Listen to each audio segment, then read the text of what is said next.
Assalamualaikum warahmatullahi wabarakatuh. Perkenalkan, nama saya Muhammad Zul Asfi, mahasiswa Teknik Informatika UIN Sultan Syarif Kasim Riau, angkatan 22 kelas D. Baiklah, saya akan sedikit menjelaskan tentang pengenalan struktur data graf pada mata kuliah pemrograman mahir. Pengertian graf. Graf atau grafik dalam bahasa Indonesia adalah struktur data yang terdiri dari simpul-simpul nodes yang terhubung oleh sisi-sisi edge. Simpul dalam graf dapat mempresentasikan objek atau entitas apapun, dan sisi-sisi menggambarkan hubungan atau relasi antara simpul-simpul tersebut. Graf digunakan untuk memodelkan berbagai jenis masalah yang melibatkan hubungan dan jaringan, seperti jaringan sosial, peta jalan, jaringan komputer, dan banyak aplikasi lainnya. Istilah-istilah dalam graf. Yang pertama, node atau vortex. Node juga dikenal sebagai vortex, adalah entitas atau titik dalam graf. Node dapat mempresentasikan objek, lokasi, konsep, atau entitas apapun yang ingin Anda modelkan. Yang kedua, edge. Edge adalah koneksi yang menghubungkan dua node dalam graf. Edge bisa memiliki arah direct atau tidak undirect. Edge menggambarkan hubungan atau relasi antara node-node tersebut. Jenis-jenis graf. Yang pertama, undirect graph. Pada undirect graph, simpul-simpulnya terhubung dengan edge yang sifatnya dua arah. Misalnya, kita punya simpul 1 dan simpul 2 yang saling terhubung. Kita bisa menjelajah dari simpul 1 ke simpul 2, begitu juga sebaliknya. Yang kedua, direct graph.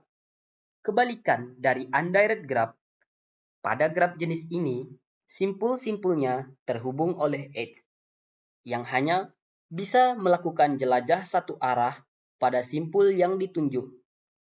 Sebagai contoh, jika ada simpul A yang terhubung ke simpul B, namun arah panahnya menuju ke simpul B, maka kita hanya bisa melakukan jelajah traversing dari simpul A ke simpul B dan tidak berlaku sebaliknya. Yang ketiga, weighted graph. Weighted graph adalah jenis graph yang cabangnya diberi label bobot berupa bilangan numerik. Pemberian label bobot pada edge biasanya digunakan untuk memudahkan algoritma dalam menyelesaikan masalah.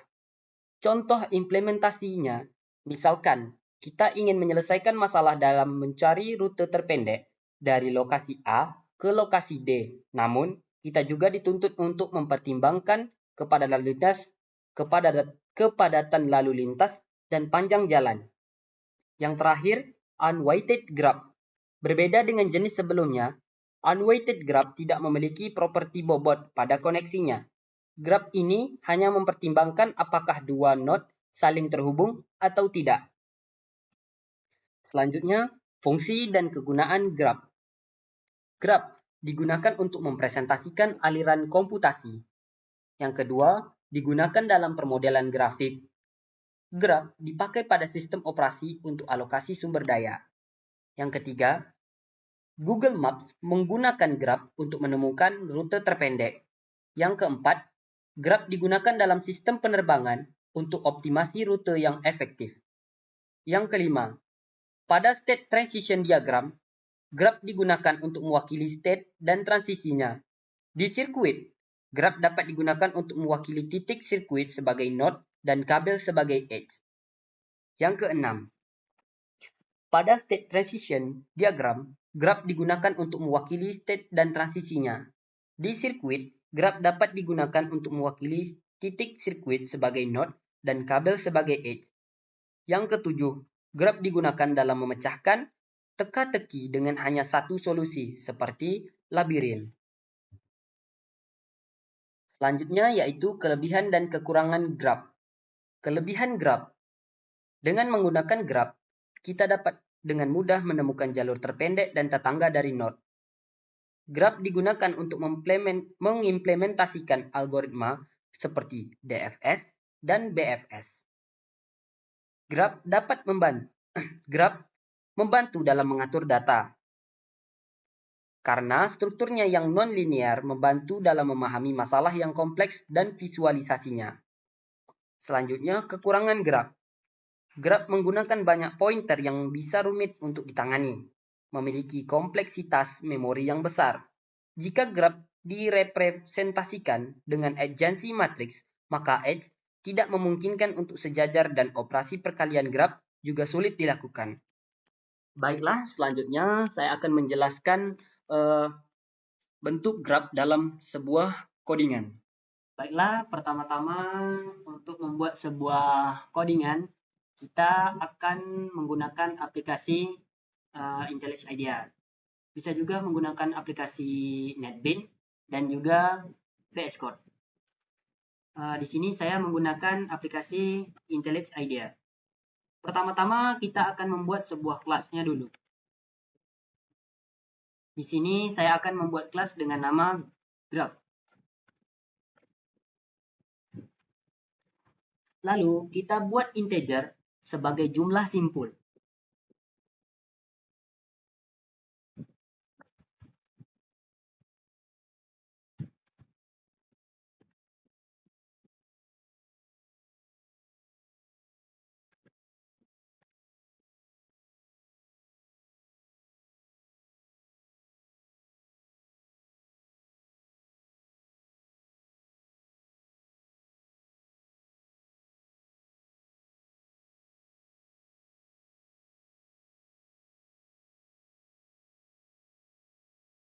Lalu kita buat linked list untuk menyimpan node atau simpulnya.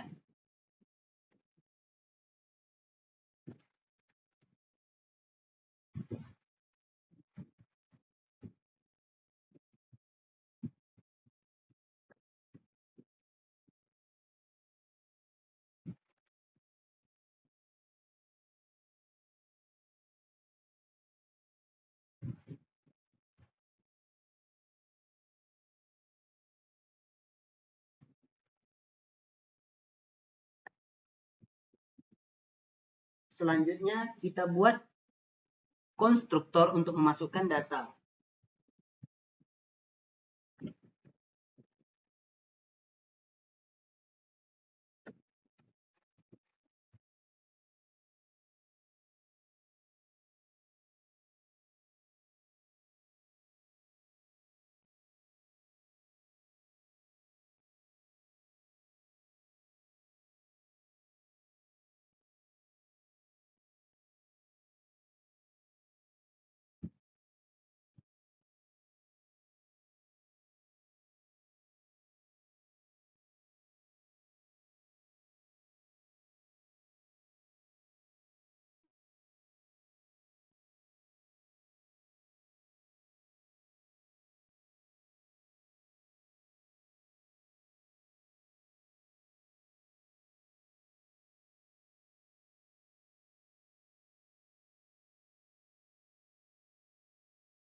Selanjutnya kita akan menambahkan edge ke graph.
Selanjutnya kita akan menampilkan graf.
Di sini kita tambahkan for i sebelum itu.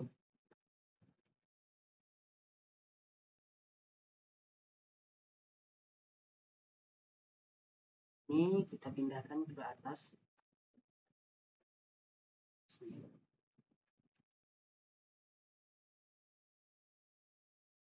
Oke, di sini kita masukkan C.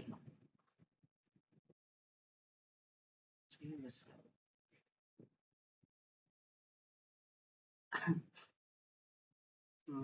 Lalu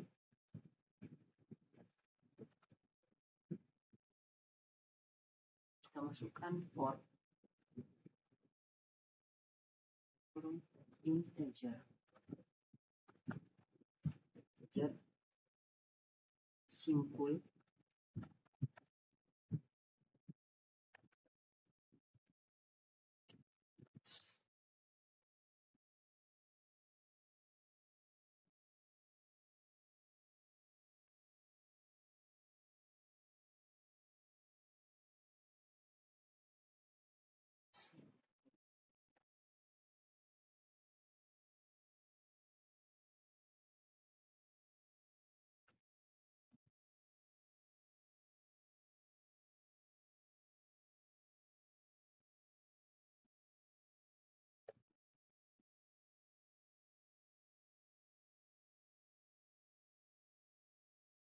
Lalu selanjutnya kita akan membuat objek baru yang namanya graph dengan metode add.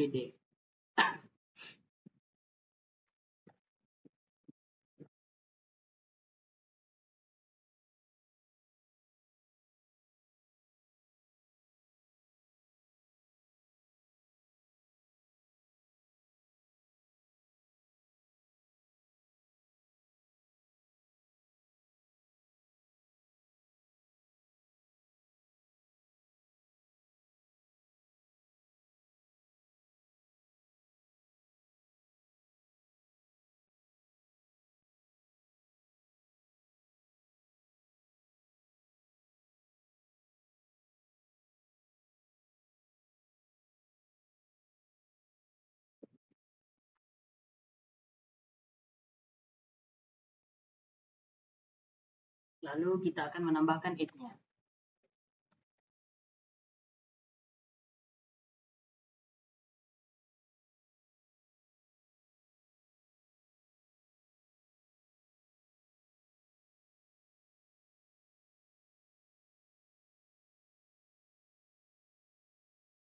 Masukkan angka.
Selanjutnya kita tampilkan graf.